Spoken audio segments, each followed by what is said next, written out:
जय हिंद साथियों, आप सभी का आपके अपने परिवार आसमा सिविल एकेडमी में मैं इशार अहमद आप सभी का पुरजोर स्वागत करता हूं और आशा करता हूं कि आप सभी स्वस्थ हैं और बिल्कुल मस्त हैं और साथ ही साथ अपनी प्रतियोगी परीक्षा की तैयारी बेहतर जोरों शोरों से और एक युद्ध स्तर पर कर रहे हैं।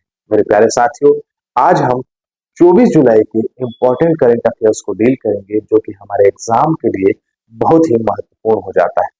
और अगर आप चैनल में नए हैं तो चैनल को सब्सक्राइब कर लें और पहले से अगर आप चैनल में हैं तो मैं आपसे निवेदन करना चाहूंगा कि इसे व्हाट्सएप में शेयर जरूर करा करिए ताकि जो है हम सबके पास पहुंच पाए और सबके पास पहुंचेंगे तो सब सफल होंगे और सब सफल होंगे तो आप सफल होंगे और आपकी सफलता में ही हमारी सफलता छुपी हुई है। आशा करता हूं मेरी बातें आप लोगों को समझ में आ रही होगी। तो चलिए एक सकारात्मक विचार के साथ अपना सत्र स्टार्ट करें जो सामने ये दिखाई दे रहा है। माधव कहते हैं, तो श्री कृष्ण जी कहते हैं कि मोहग्रस्त होकर अपने कर्तव्य पथ से हट जाना मूर्खता है, क्योंकि इससे ना तुम्हें स्वर्ग की प्राप्ति होगी और ना ही तुम्हारी कीर्ति बढ़ेगी। मेरे प्यारे साथियों, यहाँ पर स्वर्ग की प्राप्ति का तात्पर्य ये नहीं है कि आप मृत्यु के पश्चात ही जो है स्वर्ग प्राप्त करेंगे। इंसान अपना स्वर्ग स्वयं इस जीवन में भी बना लेता है अगर वो समझे, जाने और उस चीज के बारे में सोचे। अब ये बात समझने वाली ये है कि मोहग्रस्त होकर, मेरे प्यारे साथियों, हमेशा ये होता है कि हम अपनी भावनाओं से सोचते हैं, है ना। भावनाओं से हम जो है सोचते हैं, दिल से सोचते हैं जिसे कहा जाता है। आप अगर फिलॉसफी के लैंग्वेज में बात करेंगे तो इसको भावनाओं से सोचना कहा जाता है। तो ये वाला जो जीवन है इससे थोड़ा सा हट के हमें अपने छात्र जीवन में चलना चाहिए, क्योंकि विद्यार्थी की एक निशानी है। बुरा नहीं मानिएगा, मैं आप लोगों को गलत शिक्षा नहीं दूंगा। विद्यार्थी हमेशा स्वार्थी होता है। मतलब कहने का ये है कि अपने जो शिक्षा का आयाम है, अपने शिक्षा का जो डायमेंशन है, अपनी पढ़ाई का जो आयाम आपने रखा है, अपनी पढ़ाई का जो डायमेंशन आप लोगों ने रखा है, उसको बेहतर से और बेहतर बनाना होगा, तब जाके हमें सिलेक्शन मिलेगा। मेरी बातें आप समझ पा रहे हैं कि नहीं पा रहे हैं? तो बस यही कहना चाह रहा हूं मैं आपको कि हमें किसी भी ऐसी चीजों में नहीं पड़ना है। सिर्फ मोहग्रस्त होने से तात्पर्य ये नहीं कि गर्लफ्रेंड और बॉयफ्रेंड की बात कर रहे हैं सब, थोड़ा उससे भी उठ जाओ। किसी को किसी कार्य करने पे मोह है, मतलब कि अगर वो दिन में 2 घंटे या 1 घंटे या 15 मिनट या 20 मिनट तफरी करके नहीं आता गाड़ी में, तो उसको जो है ठीक नहीं लगता है। तो ये जो छोटी छोटी भावनाएं हैं, छोटी छोटी जो अवहेलनाएं हैं, इसमें पढ़ के व्यक्ति हमेशा जो है क्या हो जाता है, चीजों को भूल जाता है, चीजों को जो है क्या कर देता है, दरकिनार कर देता है और सफलता की ओर से जो है, सफलता की राह से भटक जाता है। आशा करता हूं मेरी बातें आप लोगों को समझ में आ रही होगी। तो कभी भी अपने जीवन का जो आपका प्लान है, जो आपका एग्जीक्यूशन है, मैं आपको गाड़ी में तफरी करने या घूमने के लिए या टहलने के लिए मना नहीं कर रहा हूँ, लेकिन अगर हम रोज प्लान करेंगे और रोज हमारा प्लान टारगेट होगा, छोटी छोटी चीजें जो कौवे और आपका पत्थर की कहानी सुने होगे कि घड़े में जो है क्या करता है कौवा, आपका कंकड़ डालते जाता है, पानी ऊपर आता है और पी के उसको फिर उड़ जाता है। तो वैसे ही मेरे साथियों, ये प्लान हमारे लिए उस कौवे के कंकड़ का काम करता है और पानी आपको जब दिखाई देगा, जब आप प्रॉपर प्लान करते रहेंगे और चीजों को बेहतर तरीके से समझ जाएंगे। तो आज कितना तारीख है? 24 तारीख है। आपको रात के डोज लेना है, क्या है का प्लान का, 25 तारीख का पूरा प्लान करना है, ठीक है। अब क्या प्लान करें उसके लिए कमेंट बॉक्स में आप लोग पूछ लीजिएगा, मैं प्रॉपर काउंसलिंग उसमें कर दूंगा। कमेंट बॉक्स में आप पूछ सकते हैं, आप स्वतः स्वतंत्र है। कमेंट बॉक्स में मैं आप लोग को प्रॉपर आंसर दूंगा, ठीक है। चलिए, तो आज का क्या है दिवस? लास्ट टाइम मैंने क्वेश्चन नहीं पूछा था, क्षमा चाहूंगा, तो आज हम कर लेंगे, क्वेश्चन जो है पूरे कर लेंगे, ठीक है। तो आयकर दिवस कब मनाया जाता है? तो हर साल 24 जुलाई को आयकर दिवस मनाया जाता है, ठीक है। इनकम टैक्स डे कब मनाया जाता है? तो इनकम टैक्स डे 24 जुलाई को मनाया जाता है। 162वां जो है इसमें क्या मनाया जा रहा है इस बार का, मतलब आपका इनका सालगिरह मनाया जा रहा है। ये ब्रिटिश सल्तनत के काल से स्टार्ट हुआ है, लेकिन भारत में अगर इसकी स्थापना की बात करेंगे तो 1924 में हुई थी। नितिन गुप्ता इसके अध्यक्ष है, नई दिल्ली में इसका मुख्यालय है, केंद्रीय प्रत्यक्ष कर बोर्ड का, ठीक है। तो आयकर दिवस कब मनाया जाता है? तो 24 जुलाई को मनाया जाता है। 2024 में हंगेरियन ग्रैंड प्रिक्स का खिताब। ये हंगेरियन ग्रैंड प्रिक्स क्या होता है? ऐसे प्रकार के वर्ड अगर पूछ देंगे तो दिमाग घूम जाता है मेरे साथियों। ये एक कार रेस है, ठीक है, कार रेस कहा जाता है ये, जिसमें जो है अलग अलग जो ब्रांड्स की कंपनी की जो कार्स निकलती हैं वो इसमें पार्टिसिपेट करती हैं, और इसमें पार्टिसिपेट करके प्रॉपर क्या करती है, आपका हिस्सा लेके जीतती है। तो कौन जीता है इसमें से? पहले तो व्यक्ति का नाम है, व्यक्ति का नाम बता देता हूं मैं, ऑस्कर पियास्ट्री। क्या नाम है? प्रिया स्त्री, ठीक है, ऑस्कर प्रिया स्त्री, प्रिया भी है, पिया भी है और स्त्री भी है, ठीक है, ऐसे याद रख सकते हो आप, पिया स्त्री। तो ये हंगेरियन ग्रैंड प्रिक्स कहाँ हुआ है? तो मोग्योरोड हंगरी में हुआ है। ऑस्कर पियास्त्री पहले स्थान में रहे हैं। किसके, कौन कौन से कंपनी से थे ये? मैक्लोरेन मर्सरीज के, और लैंडो नॉरिस जो है मैक्लेरन मर्सरीज के थे ये भी।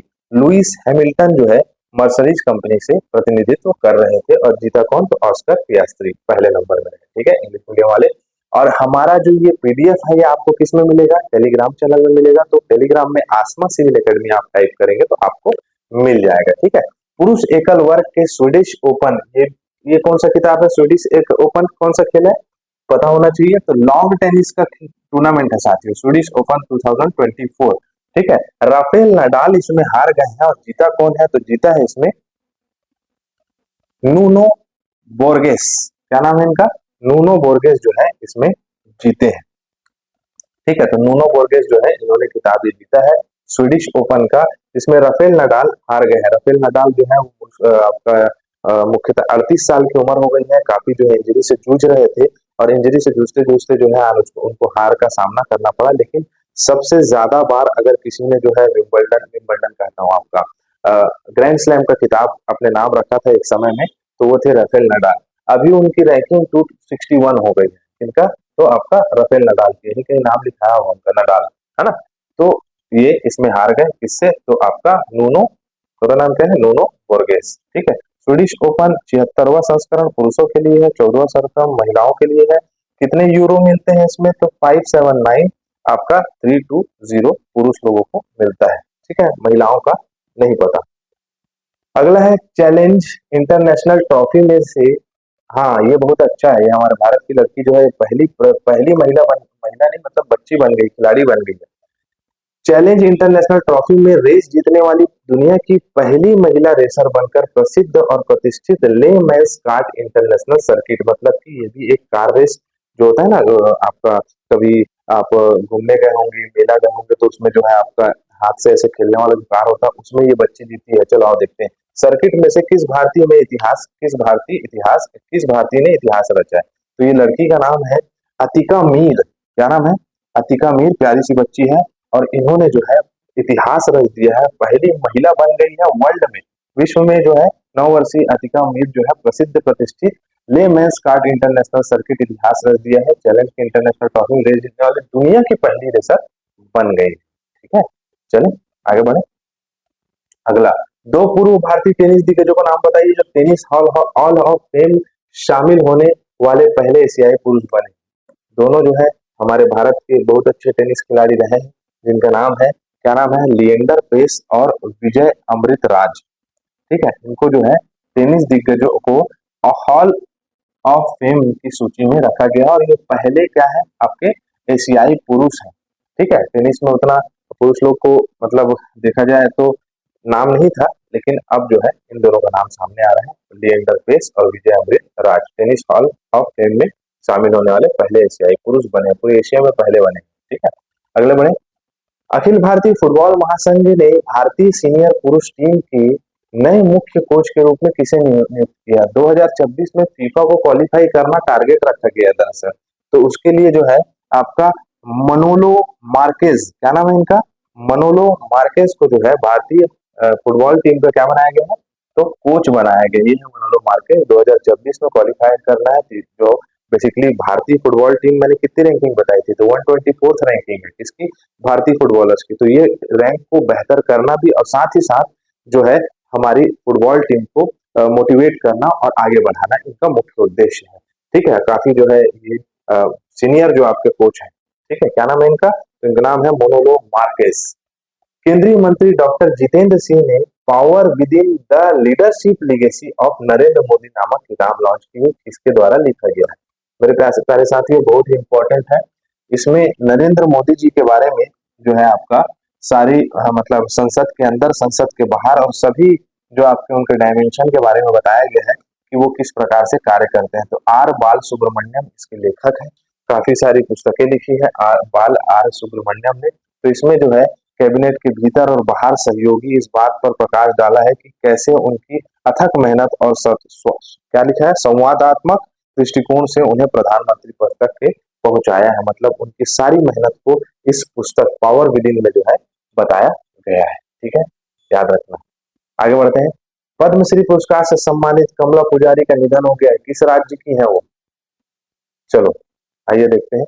तो जैसे कि मैं बता रहा था आप लोगों को कि कमला पुजारी जो है वो कहाँ की है, उड़ीसा की है, और 2019 में इनको मिला था पद्मश्री और इनका निधन हो गया है। जैविक कृषि को प्रधानता दी हुई है इन्होंने काफी दिनों से, मुख्य रूप से उड़ीसा का क्षेत्र मतलब छोटा नागपुर के पठार वाले एरिया में रही है। और जो है इनको देखा जाए तो 2002 में दक्षिण अफ्रीका के जोहान्सबर्ग में भी आयोजित पृथ्वी शिखर सम्मान के दौरान भी जो है सम्मान प्रदान किया गया था। 2012 में भी इनको कृषि विस्तार स्थल का सम्मान प्रदान किया गया था। काफी जो है इन्होंने जैविक कृषि पर बल दिया है। ठीक है, आगे बढ़े।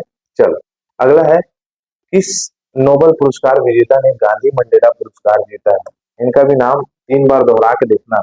क्या नाम है? रिगोबर्टा मेंचू तुंग। ठीक है, रिगोबर्टा मेंचू तुंग इनका नाम है। ये मुख्य रूप से आदिवासी ट्राइब्स के संघर्ष को अपने जीवन में जी भी है। बचपन में ये छोटी थी, 1 साल की उम्र में इनके माता पिता का निधन हो गया इसी आदिवासी आपके मतलब संघर्ष में। और इनका संघर्षमय जीवन इनको बताता है कि ये समाज में आदिवासियों के बीच में, साथ ही साथ जो आपके निम्न तबके के लोगों के बीच में जो है जाकर शिक्षा का प्रसार करना और उनकी जरूरतों का जो है पूरा करना, ये सब सारी चीजों गतिविधियों में ये लगी रहती थी। तो इन्हें जो है क्या मिला था? तो नोबेल पीस पुरस्कार मिला था, है ना, मतलब शांति पुरस्कार मिला था। लेकिन अब इनको क्या मिल गया है? तो नोबेल पुरस्कार विजेता रिगोबर्टा मेंचू तुंग को गांधी मंडेला पुरस्कार दिया गया है। ठीक है, आगे बढ़े। चलो अगला क्या, प्रधानमंत्री नरेंद्र मोदी ने यूनेस्को की धरोहर केंद्र को कितने मिलियन डॉलर का अनुदान देने की घोषणा की? मेरे प्यारे साथियों, यूनेस्को के लगभग 350 स्थल जो है वो भारत में हो चुके हैं, जो विश्व विरासत की सूची में शामिल हो चुके हैं। तो $1 मिलियन प्रधानमंत्री जी ने केंद्र सरकार की तरफ से दिया है कि और उनके रख रखाव के लिए और उनकी सुरक्षा के लिए और उनके जो है उत्थान के लिए कार्य किया जा सके। ठीक है, तो चलो आगे बढ़ते हैं। देख सकते हैं, यह अनुदान उपयोग विशेष रूप से वैश्विक दक्षिणी देशों के लिए किया जाएगा। सॉरी, उन्होंने कहा है कि इस अनुदान का उपयोग क्षमता निर्माण, तकनीकी सहायता, विश्व धरोहर स्थलों को संरक्षित करने के लिए किया जाएगा। ठीक है, और क्या हो रहा था ये भी पता होना चाहिए कि प्रधानमंत्री नरेंद्र मोदी ने नई दिल्ली में भारत मंडपम में विश्व धरोहर समिति 46वें सत्र का उद्घाटन भी उन्होंने किया है। ठीक है, भारत मंडपम आपका विरासत सूची का, विरासत का जो है आपका उद्घाटन किया है। ठीक है, संघ लोक सेवा आयोग यूपीएससी के अध्यक्ष का नाम बताइए जिन्होंने हाल ही में इस्तीफा अपने पद से इस्तीफा दे दिया है। ठीक है, यहाँ से फोकस खराब हो जाता है कभी कभी, तो फर्क पड़ता है क्या? नहीं फर्क पड़ता है। तो आप लोग को ये आंसर देना है। ठीक है, बताया था ना आप लोगों को, इस पर विवाद चल रहा है।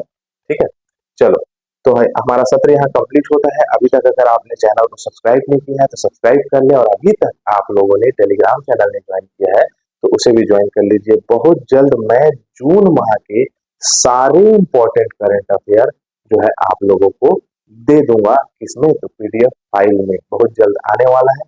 तो आप लोग को जून माह के सारे करंट अफेयर आपको प्रॉपर मिल जाएंगे। ठीक है, तो इसी के साथ मैं इजाजत चाहूंगा। जय हिंद, जय भारत।